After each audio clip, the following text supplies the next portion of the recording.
నమస్తే, welcome to burning issue. నిశ్శబ్దం బద్దలైంది. 2 ఏళ్ల మౌనం ఇప్పుడు ప్రచండ గర్జనగా మారింది. నేను రంగంలోకి దిగితే ఎలా ఉంటుందో చూపిస్తా అంటూ మాజీ సీఎం కేసీఆర్ సంధించిన అస్త్రం ఇప్పుడు సెక్రటేరియట్ కోట గోడలను తాకుతోంది. బహిరంగ సభలు కాదు, దమ్ముంటే అసెంబ్లీకి రా, ముఖాముఖి తేల్చుకుందామంటూ ముఖ్యమంత్రి రేవంత్ రెడ్డి విసిరిన సవాల్ రాష్ట్ర రాజకీయాల్లో హీట్ పెంచేసింది. ఒకవైపు నీటి హక్కుల కోసం జైత్రయాత్రకు సిద్ధమవుతున్న ప్రతిపక్షం, మరోవైపు గత 10 ఏళ్ల పాపాలను సాక్ష్యాలతో సహా కడిగి పారేస్తామంటున్న సర్కారు. కృష్ణా గోదావరి జలాల చుట్టూ అల్లుకున్న రాజకీయం, అప్పుల కుప్పపై సాగుతున్న అంకెల గారడి. Pharma City versus Future City. ఇన్నాళ్ళు ఇది కేవలం మాటల యుద్ధం, కానీ ఇకపై ఇది నీళ్లు నిజాల మహాసంగ్రామం. ఆ ఇద్దరు దిగ్గజాల మధ్య జరగబోయే ఆ మైండ్ గేమ్ ఎలా ఉండబోతోంది? తెలంగాణ రణక్షేత్రంలో గెలవబోయే అసలైన వ్యూహకర్త ఎవరు? పవర్ పంచ్లు పొలిటికల్ సెగలుగా మారిన ఆ రాజకీయ రణరంగం ఎలా రూపుదిద్దుకుందో ఇప్పుడు చూద్దాం.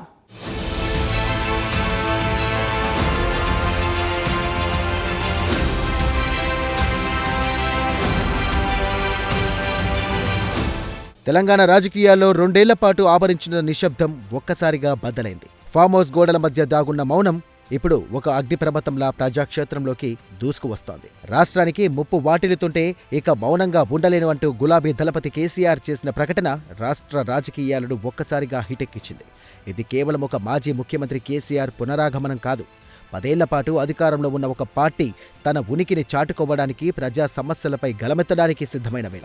తెలంగాణ భవన్ సాక్షిగా సాగిన ఆ 3 గంటల మేధోమథనం రాబోయే రోజుల్లో రాష్ట్రంలో తలెత్తబోయే రాజకీయ సంక్షోభాలకు లేదా చారిత్రక మార్పులకు ఒక నాందిగా కనిపిస్తోంది.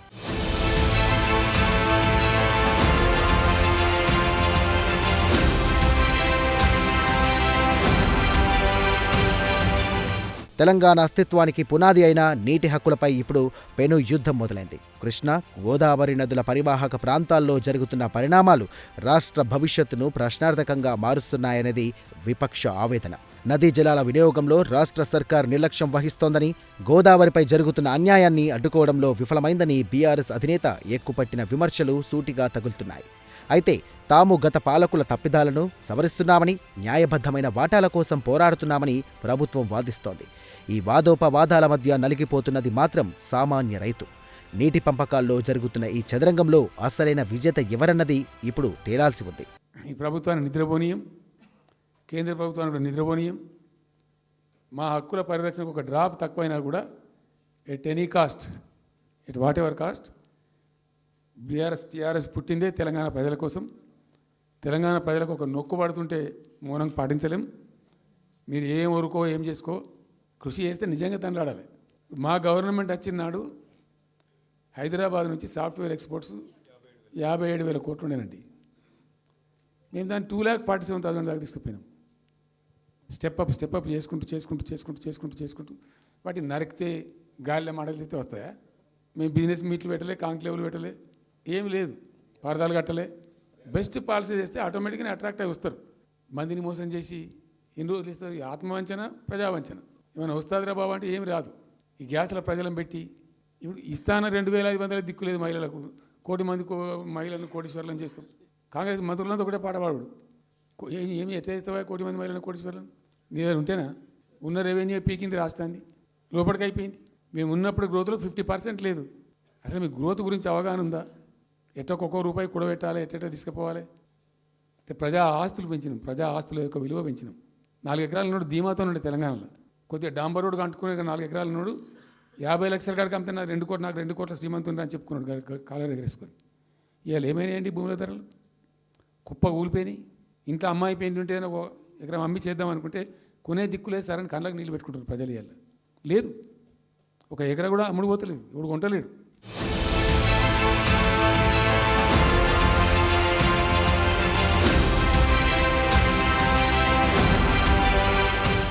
పాలమూరు రంగారెడ్డి ఎత్తిపోతల పథకం కొన్ని లక్షల ఎకరాల కల. 174 టీఎంసీల ఆశయం నుండి ప్రారంభమైన ఈ ప్రయాణం ఇప్పుడు నిధుల లేమితోనే లేదా ప్రాధాన్యతల మార్పుతోనో సందిగ్ధంలో పడింది. 22,000 కోట్ల రూపాయలు ఖర్చు చేసి 50% పనులు పూర్తి చేశామని, పంపులు కూడా సిద్ధం చేశామని ప్రతిపక్ష నేత ఆధారాలతో వివరిస్తుంటే గత ప్రభుత్వం డిపిఆర్లను సరిగ్గా రూపొందించకపోవడం వల్లే కేంద్రం అభ్యంతరాలు వ్యక్తం చేస్తోందని ప్రభుత్వ పెద్దలు గణాంకాలతో బదులిస్తున్నారు. ఈ ప్రాజెక్టు ఎవరి హయాంలో ఎంత ప్రగతి సాధించింది, ఎందుకు అడ్డంకులు ఎదురవుతున్నాయి అనే అంశాలపై ఇప్పుడు తెలంగాణ సమాజంలో ఒక లోతైన చర్చ మొదలైంది.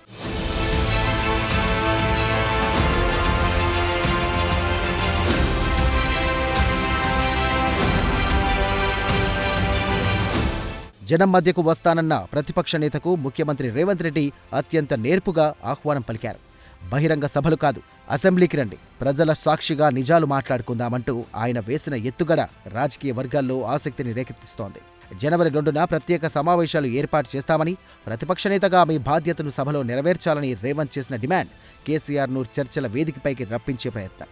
గౌరవ మర్యాదలకు భంగం కలగకుండా చూస్తామన్న హామీ వెనుక ప్రభుత్వ పనితీరును సమర్థించుకునే బలమైన వాదన దాగుంది. Public entry versus assembly entry, ఈ రెండిట్లో కేసీఆర్ దేనికి మొగ్గు చూపుతారా అనేది ఇప్పుడు ఉత్కంఠగా మారింది.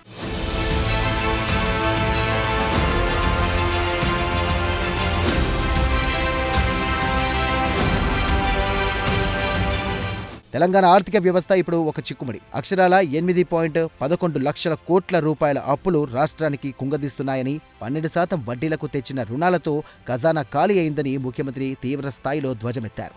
అధిక వడ్డీ రుణాలను తక్కువ వడ్డీకి మార్చుకునేందుకు తాము పడుతున్నటువంటి శ్రమను ఆయన వివరించగా, కేసీఆర్ మాత్రం అప్పులన్నీ ఆస్తుల సృష్టి కోసమేనని సమర్థించుకుంటున్నారు.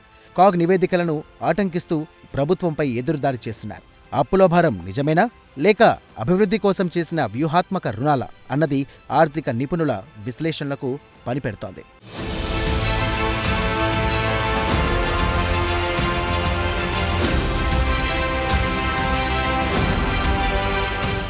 హైదరాబాద్ నగరం చుట్టూ అల్లుకున్న అభివృద్ధి కలలు ఇప్పుడు వివాదాల్లో చిక్కుకున్నాయి. అంతర్జాతీయ ప్రమాణాలతో నిర్మించుకున్న ఫార్మసిటీ కాదని, ప్రభుత్వం రియల్ ఎస్టేట్ లాభాల కోసం భూములను అమ్ముకుంటోందని కేసీఆర్ చేసిన ఆరోపణలు తీవ్రమైనవి. జూ పార్క్ తరలింపు అంశం కూడా చర్చనీయాంశంగా మారింది. అయితే ఒకే రంగంపై ఆధారపడకుండా నగరాన్ని అన్ని విధాలా విస్తరించాలన్నది ప్రభుత్వ ఆలోచనగా కనిపిస్తోంది. భూముల కేటాయింపులో పారదర్శకత ఎంత, ఫార్మాసిటీ రద్దు వెనుక ఉన్న అసలు కారణాలేంటి, ఈ ప్రశ్నలు ఇప్పుడు నగర అభివృద్ధిపై సరికొత్త చర్చకు దారితీస్తున్నాయి.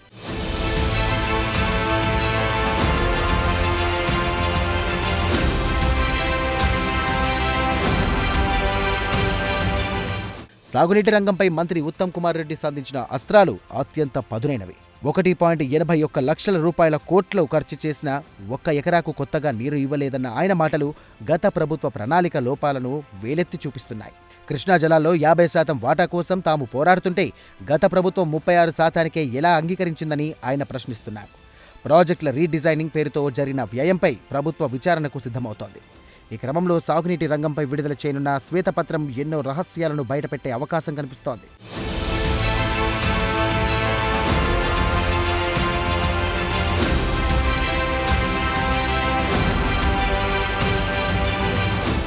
ఇప్పుడు ఇరిగేషన్కి వాడు చేసిన అప్పు 96,108 కోట్లు. ఎంత ఇంట్రెస్ట్ అమ్మా? 11% ఇంట్రెస్ట్ తీసుకొచ్చింది. అంటే పర్ ఇయర్ ఇంట్రెస్ట్ పడనే 10,000 కోట్లు. నువ్వు ఇంట్రెస్ట్ ప్లస్ వడ్డీ అయితే ఎంతతో ఆలోచన చేయండి తెలంగాణ ప్రజలు. మేమేదో గొప్ప చేసినట్టు చెప్తారు వాళ్ళు. మరి అదేవిధంగా మేము అధికారంలో వచ్చే నాటికి డిసెంబర్ 1, 2023 నాటికి 88,000 కోట్లు 88,000 కోట్లు ఇరిగేషన్ శాఖ మీద, ఇరిగేషన్ ప్రాజెక్టుల మీద అప్పు చేసి మాకు మిగిల్చిపోయిన వాడు. మేము దాన్ని 49,000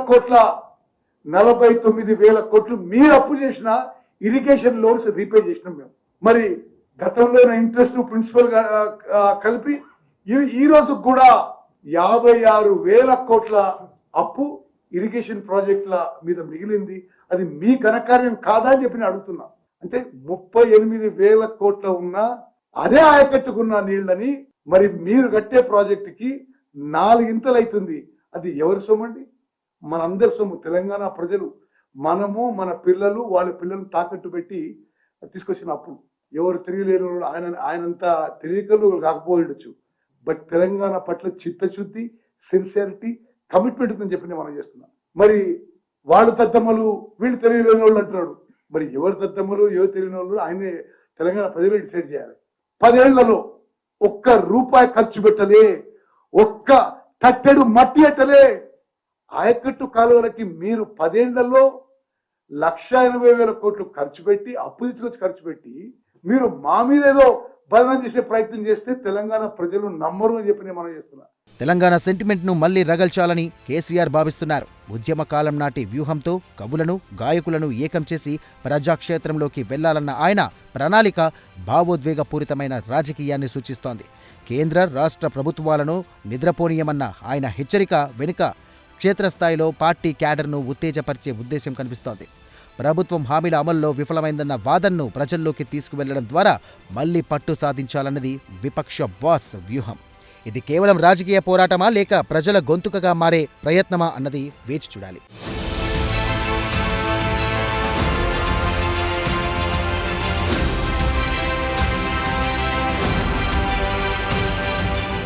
కాంగ్రెస్ ప్రభుత్వం ఇచ్చిన 6 గ్యారెంటీల అమలు ఇప్పుడు విమర్శల పాలవుతోంది. రైతు రుణమాఫీ, బోనస్, మహిళలకు 2,000 రూపాయల నగదు వంటి పథకాలు అమల్లో జాప్యం జరుగుతోందని మాజీ సీఎం ఆరోపిస్తున్నారు. యూరియా సరఫరా నుండి ధాన్యం కొనుగోళ్ల వరకు ప్రతి చోట రైతులు ఇబ్బంది పడుతున్నారని ఆయన గళమెత్తారు. దీనికి భిన్నంగా తాము అధికారంలోకి వచ్చిన కొద్ది కాలంలోనే 1,000 కోట్ల రూపాయలను సంక్షేమం కోసం ఖర్చు చేశామని, వ్యవస్థలను గాడిలో పెడుతున్నామని ప్రభుత్వం వాదిస్తోంది.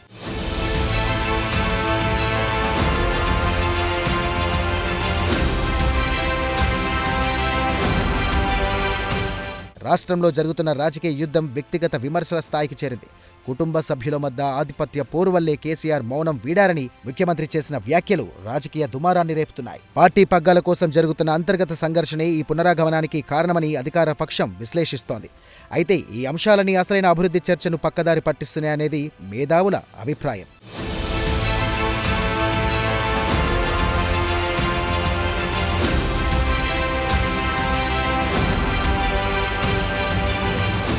ఇటీవల జరిగిన పరిణామాలు, స్థానిక సంస్థల ఎన్నికల ఫలితాలపై ఇద్దరు నేతలు ఎవరికి వారు విజయం తమదేనని ప్రకటించుకుంటున్నారు. అత్యధిక ప్రాంతాల్లో కాంగ్రెస్ నెగ్గిందని ప్రభుత్వం చెబుతుంటే అధికార పార్టీపై తీవ్ర వ్యతిరేకత ఉందని, ప్రజలు తమకే పట్టం కట్టారని విపక్షం అంటోంది.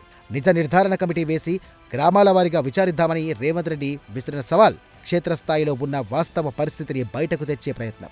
గ్రామ సర్పంచుల నుండి రాష్ట్ర నేతల వరకు ప్రతి ఒక్కరూ ఇప్పుడు ఈ సవాల్ను ఎలా స్వీకరిస్తారన్నది ఆసక్తికరం.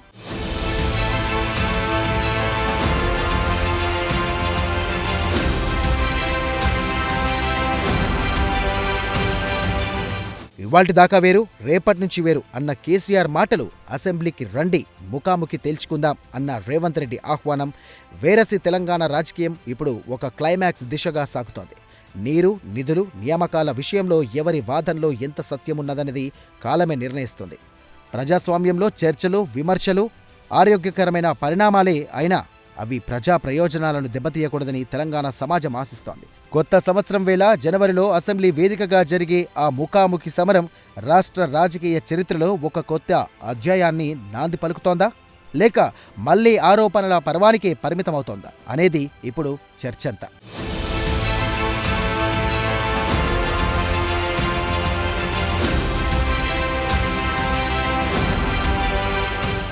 ఈ రాజకీయ మహాసంగ్రామంలో ఎవరి వ్యూహాలు వారికున్నాయి. కేసీఆర్ అమ్ముల పొదిలో సంధించడానికి సిద్ధంగా ఉన్న పదునైన అస్త్రాలు ఏ అంశాలపై ప్రభుత్వాన్ని ఇరకాటంలో పెట్టాలనే విషయంలో ఆయనకున్న స్పష్టత ఒక అనుభవజ్ఞుడైన వేటగాడి వ్యూహాన్ని తలపిస్తోంది.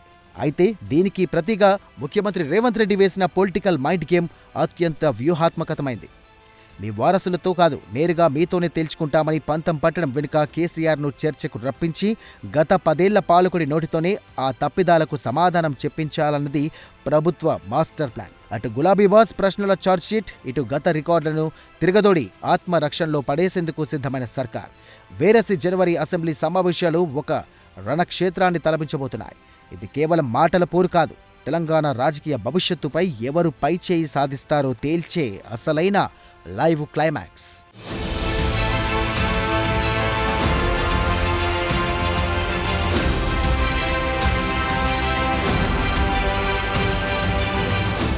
తెలంగాణ రాజకీయాల్లో ఇప్పుడు తెరలు తొలగిపోయాయి, ముసుగులు వీడిపోయాయి. అనుభవం ఒకవైపు, వ్యూహం మరోవైపుగా మారింది. ఇక్కడ పోరాటం కేవలం అధికారం కోసం మాత్రమే కాదు, తెలంగాణ ఆత్మగౌరవం, నీటి హక్కులు, రాష్ట్ర భవిష్యత్తును నిర్ణయించే నమూనాల మధ్య జరుగుతున్న మహా సంగ్రామం. ఆరోపణల వెనుక రాజకీయాలు ఉండవచ్చు, సవాళ్ల వెనుక మైండ్ గేమ్లు ఉండవచ్చు, కానీ కోట్లాది మంది తెలంగాణ ప్రజలు ఆశించేది కేవలం నినాదాలను కాదు, నిజాలను. పారాల్సింది మాటల ప్రవాహం కాదు, బీడు భూములను తడిపే జలధార. తీరాల్సింది కేవలం రాజకీయ పంతాలు కాదు, సామాన్యుడి కన్నీళ్లు. మరి ఆ ముగింపు వేడుక బహిరంగ సభలోనా లేదా అసెంబ్లీలోనా అనేది ప్రస్తుతానికి సస్పెన్స్.